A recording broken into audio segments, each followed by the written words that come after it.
počinje Božićni post. I to za pravoslavne vernike. Šestonedeljni Božićni post počinje danas, koji prethodi najradosnijem hrišćanskom prazniku, roždestvu Hristovom, odnosno Božiću. Priprema za Božić, koji se proslavlja 7. januara, je potpuna ako vernik na kraju šestonedeljnog posta pristupi svetim tajnama ispovesti, pokajanja i pričešća. Post je temelj hrišćanskog puta i prva neophodnost na putu spasenja, pa crkva post smatra za veoma važnu i značajnu ustanovu za duhovni život svojih vernika, ali i veoma moćno sredstvo za postizanje punog spasenja. Prema tumačenju svetog vladike Nikolaja Velimirovića, post se sastoji u uzdržavanju od mrsne hrane, zlih misli, pohotnih želja i rđavih dela, kao i umnožavanju molitva, dobročinstva i revnosnom upražnjavanju hrišćanskih vrlina, jer je podvig posta telesni i duhovni. Ciljevi su, poučava vladika Nikolaj, očišćenje tela, jačanje volje, uzdizanje duše iznad tela, a sve radi proslavljanja Boga i poštovanja njegovih svetitelja.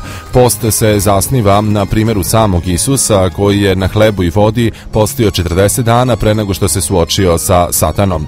Tokom ovog posta ulje i vino su dozvoljeni svim danima osim srede i petkom, kada se jede hrana spremljena na vodi. Riba i vino se mogu upotrebljavati svake subote i nedelje, kao i na praznik Vavedenja Presvete Bogorodice 4. decembra, Svetog Nikole 19. decembra i Svetog Ignjatija Bogonosca 2. januara, čak i ako praznik pade u sredu ili petak.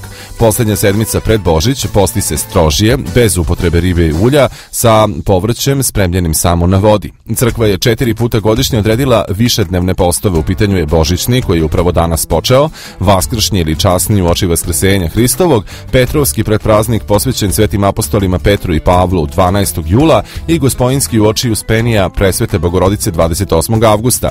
Jednodnevni postovi su na usekovanje glave Svetog Jovana Krstitelja 11. septembra, Vozdvištenija časnog krsta, Krstovdan 27. septembra, Krstovdan 18. januara u oči Bogojavljenja, kao i svake srede i petka, osim takozvanih trapavih sedmica, kada je razrešenje od posta.